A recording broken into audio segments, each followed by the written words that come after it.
Halo semua, balik lagi bareng gue Vian Rafe. Dan seperti biasa, gue di sini bakalan lanjutin alur cerita yang sebelumnya pernah gue upload. Dan gak kerasa gue udah sampai season keduanya ya dari alur cerita Benua Kaisar atau kelanjutan dari Battle Through the Heaven itu. Tanpa banyak basa-basi lagi, yuk kita langsung cek this out aja alur cerita versi novelnya.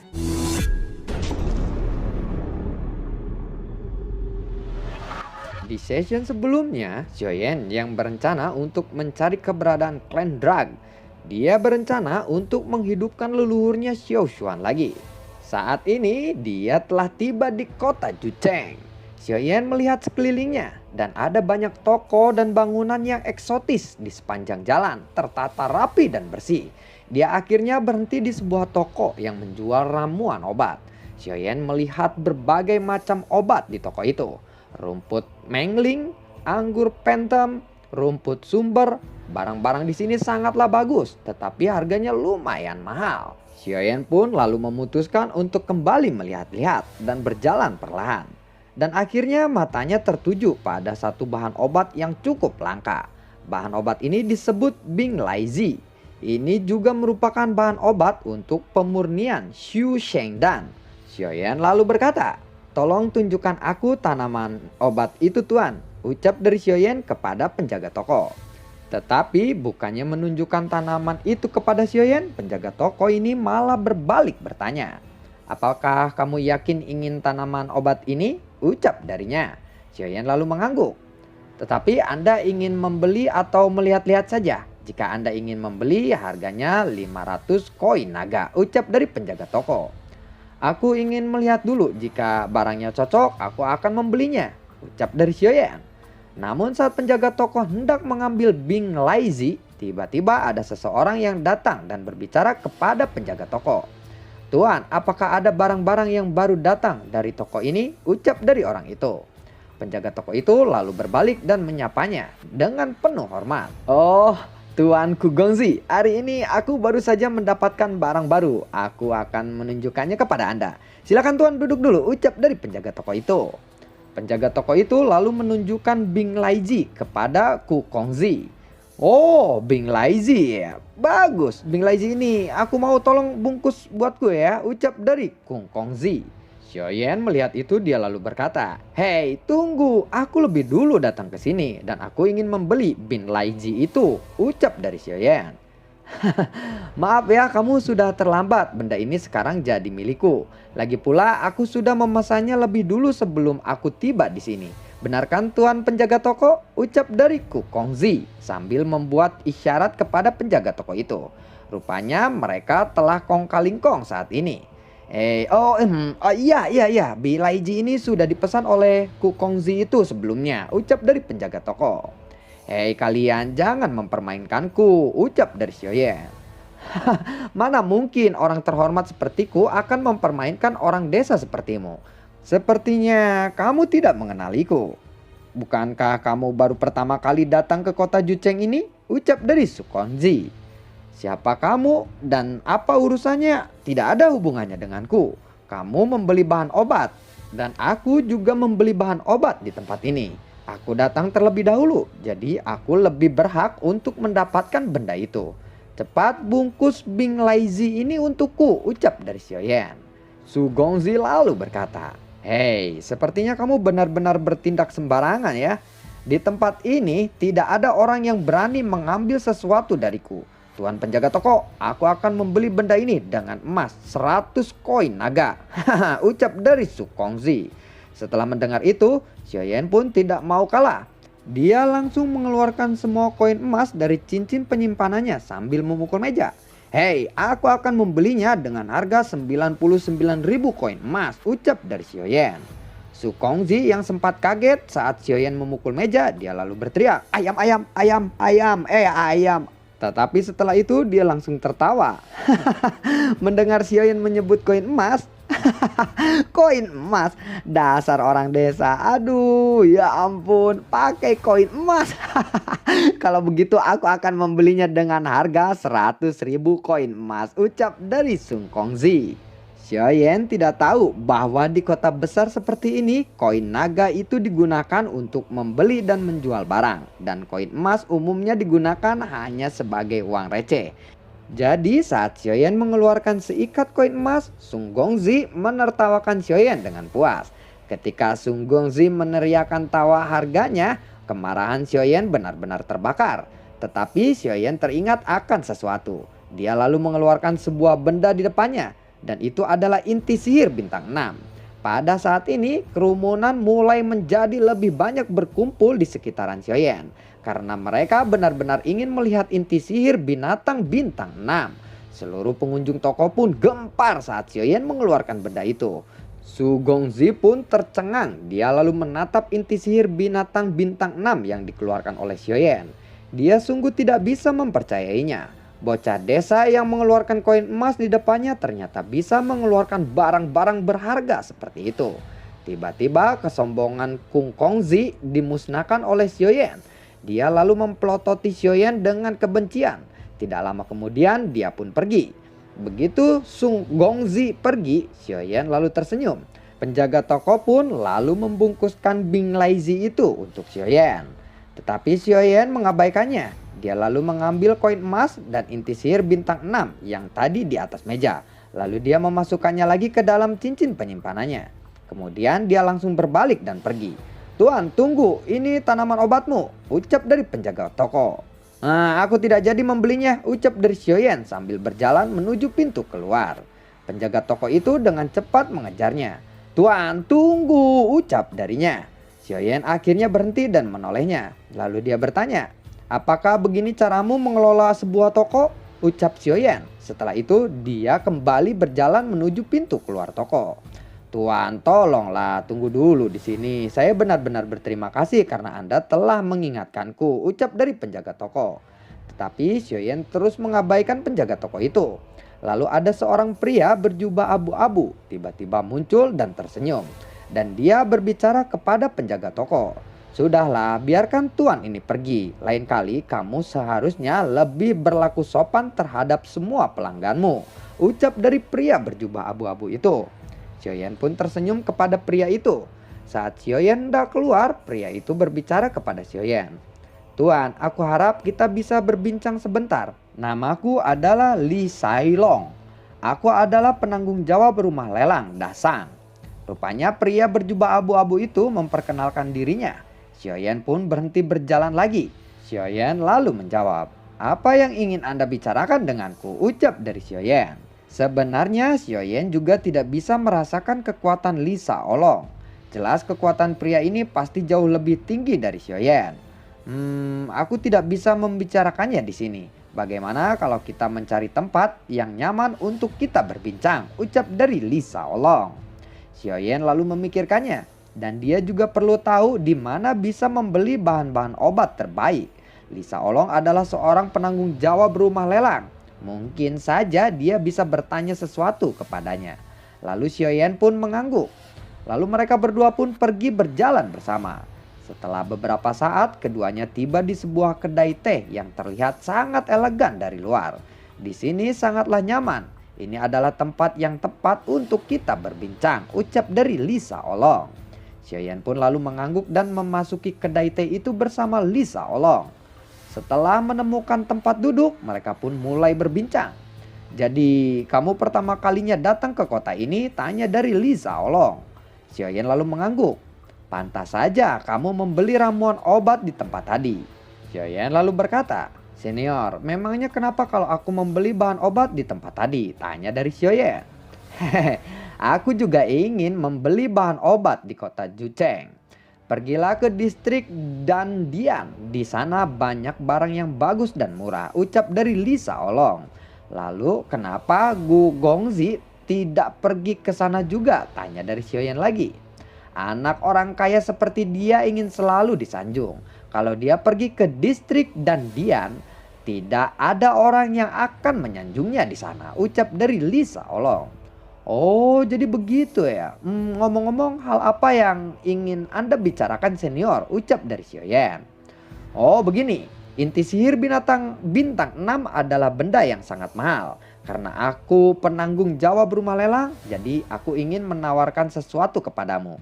Bagaimana jika inti sihir bintang itu dilelang oleh perumahan lelang kami? Ucap dari Lisa Olong. Maaf senior, sebenarnya aku sama sekali tidak berniat untuk menjualnya, ucap dari Sioyen.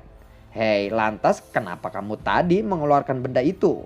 Aku pikir kamu memang berniat untuk menjualnya, ucap dari Lisa Olong. Hahaha, aku hanya ingin menggertak supaya kesombongan Su Gongzi musnah. Oh ya, aku belum memperkenalkan namaku. Aku adalah Sioyen. Senang bertemu dengan senior Lisa Olong, ucap dari Sioyen. Sioyen, kamu bilang namamu Sioyen. Apakah kamu Sioyen yang mengembalikan Blood Demon Order kepada Blood Demon Family? Tanya dari Lisa Olong. Sioyen tiba-tiba terkejut. Bagaimana dia tahu tentang kejadian itu? Si Lisa Olong lalu berkata, jangan kaget. Kelahiran Kaisar Iblis baru di benua Kaisar ini sangatlah terkenal. Sehingga banyak orang yang mengetahui hal itu.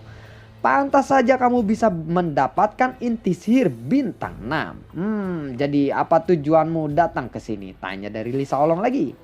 Aku di sini ingin mencari bahan obat untuk membangkitkan jiwa leluhurku, ucap dari Sioyen. Kalau begitu aku akan menyarankan kamu untuk tidak mencarinya di dalam kota.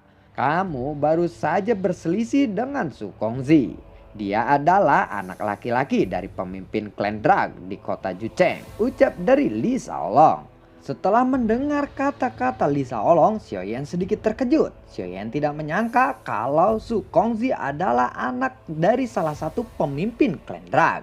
Kemungkinan Su Gongzi akan meminta bantuan anggota klan lainnya untuk memburu Sioyen. Lisa Olong lalu berkata, "Hei teman, kenapa kamu melamun? Kamu tidak usah mengkhawatirkan Su Gongzi.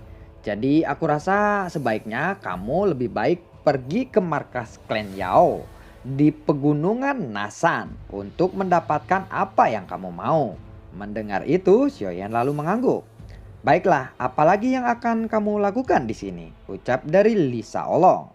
"Aku di sini memang untuk pertama kalinya. Aku benar-benar tidak tahu harus pergi kemana. Dan kota ini sungguhlah sangat besar," ucap dari Sioyen. Kota ini memang terlalu besar, tetapi berbagai bahan obat tersedia banyak di sini. Dan infonya juga cukup jelas.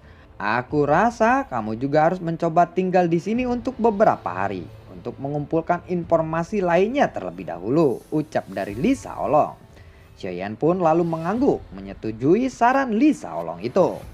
Kota besar ini adalah pusat dari seluruh prefektur di Yuan dan kota paling makmur di daratan. Kota ini juga bukan hanya pusat komersial dan ekonomi daratan, tetapi juga pusat distribusi bahan-bahan pokok dan tempat semua kekuatan berkumpul. Tidak hanya itu, kota Jucheng juga memiliki susunan transmisi lubang teleportasi tercepat dan tertanam di seluruh benua. Distrik Teran yang terkenal dengan kasino dan Wangjing hotelnya yang sangat mewah adalah kasino terbesar di daratan ini. Distrik Muzhou memiliki kekuatan terbesar di sebuah benua. Tempat ini sebenarnya adalah tempat untuk menyewa tentara bayaran.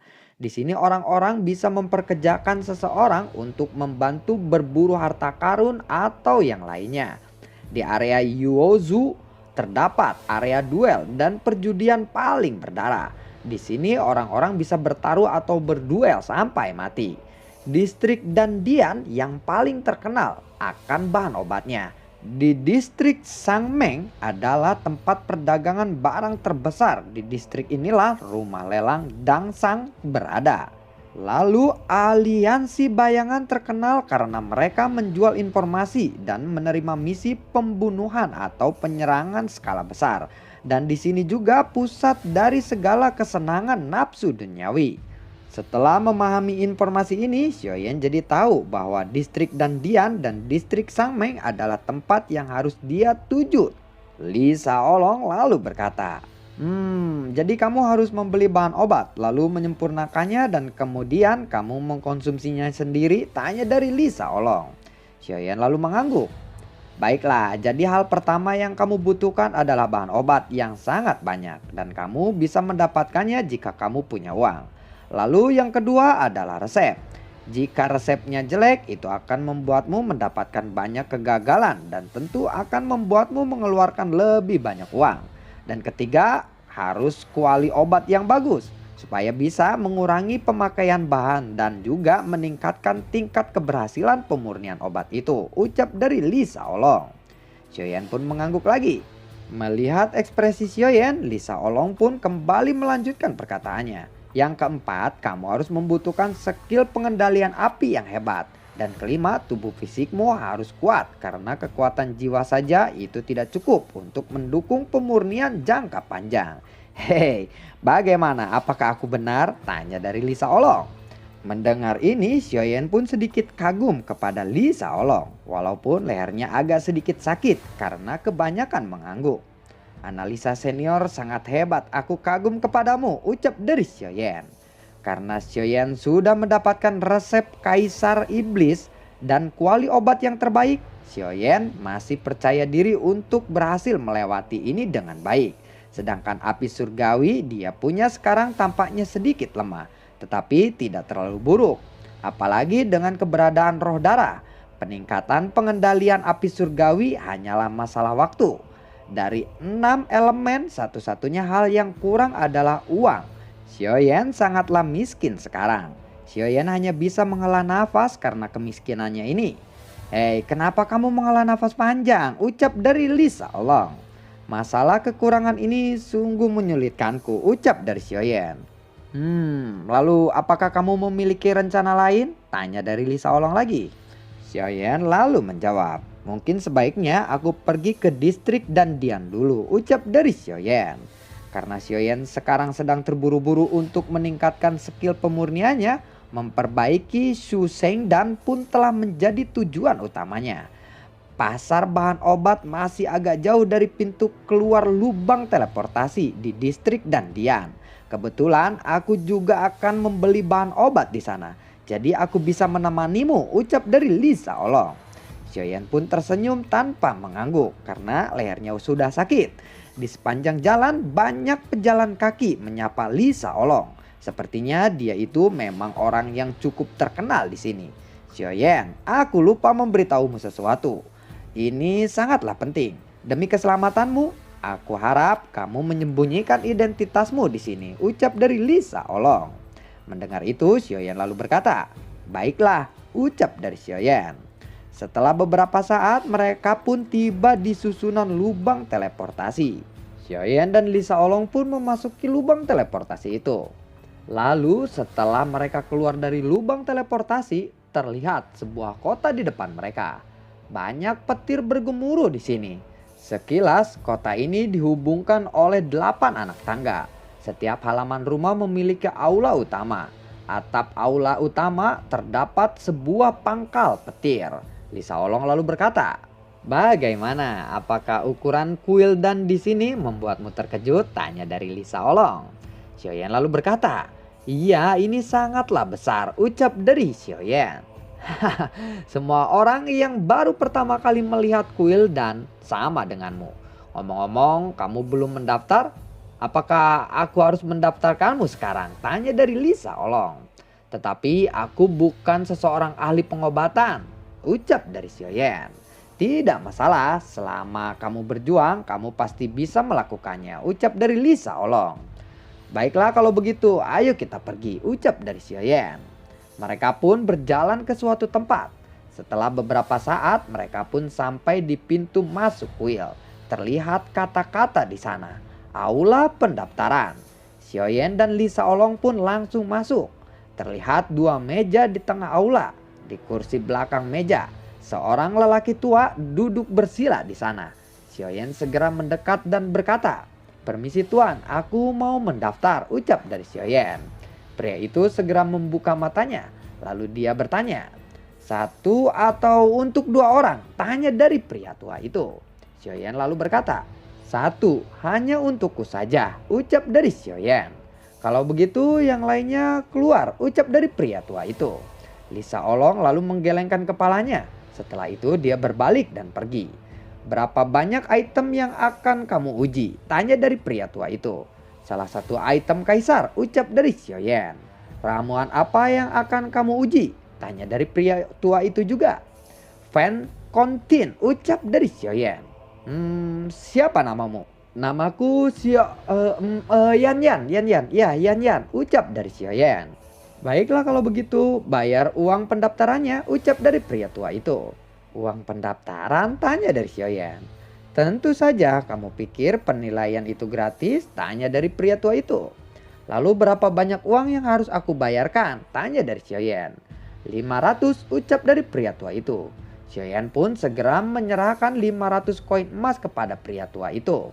Pria tua itu lalu berkata, koin emas, apakah kamu ingin membeli air untuk 500 koin emas itu? Maksudku adalah 500 koin naga, ucap dari pria tua itu. Xiaoyan terkejut dan berkata, apa 500 koin naga? Apakah kamu ingin merampokku? Tanya dari Xiaoyan. Kamu terlalu berlebihan. Jika kamu ingin mengikuti tesnya, bayarlah uangnya, ucap dari pria tua itu. Tentu saja aku ingin mengikuti tesnya. Aku akan membawa bahan obat sendiri. Sebentar. Nah, bayarlah uang tesnya dulu. Jika tidak, kamu tidak akan pernah mengikuti tesnya, ucap dari pria tua itu. Xiaoyan lalu melambaikan tangannya. Sepasang obat muncul di tangannya. Xiaoyan lalu berkata, aku harus mengikuti tesnya, ucap dari Xiaoyan. Setelah itu, Xiaoyan segera melesat menuju ruangan alkimia. Wush! Pria tua itu segera melesat menghadang Xiaoyan. Orang tua itu lalu mengarahkan tinju ke arah Xiaoyan. Kekuatan spiritual Xiaoyan lalu melonjak dan api merah dan kuning segera menyelimuti tubuhnya. Buar! Pria tua itu lalu terpental ke belakang. Pria tua itu lalu berkata, beraninya kamu bocah, ucap dari pria tua itu. Pria tua itu lalu mengepalkan tangannya. Pedang energi mulai terbentuk. Pria tua itu lalu berteriak, matilah kamu bocah. Pedang energi pun segera dilemparkan ke arah Xiaoyan. Hiat! Xiaoyan yang melihat itu, dia segera mengaktifkan teknik 3000 petirnya. Dan dengan cepat melesat ke arah pintu keluar. Tetapi pedang energi itu terlalu cepat. Xiaoyan lalu berkata, sialan, pedang itu terlalu cepat, ucap dari Xiaoyan. Lalu bagaimanakah kelanjutan ceritanya? Malah ribut sama orang tua yang ngurusin pendaftaran, anjir. Xiaoyan emang lagi momen tuh, emang orang tuh kadang di atas kadang di bawah ya. Dari seorang kaisar yang kaya banget tiba-tiba pergi ke negara orang nggak punya duit, begini nih urusannya. Oke, terima kasih semuanya dan nantikan konten gua berikutnya. Terima kasih juga buat kalian yang sudah mendukung channel ini dari awal hingga saat ini, dan terima kasih juga buat kalian, terima kasih banyak-banyak banget buat kalian yang sudah mensupport channel ini lewat link Saweria di bawah kolom deskripsi. Buat kalian yang suka akan kelanjutan alur cerita Battletoads The Heaven ini, kalian bisa like, share, dan bagi-bagikan ke teman kalian. Terima kasih semuanya dan semoga sehat selalu untuk kalian. Assalamualaikum dan sampai jumpa. Dadah.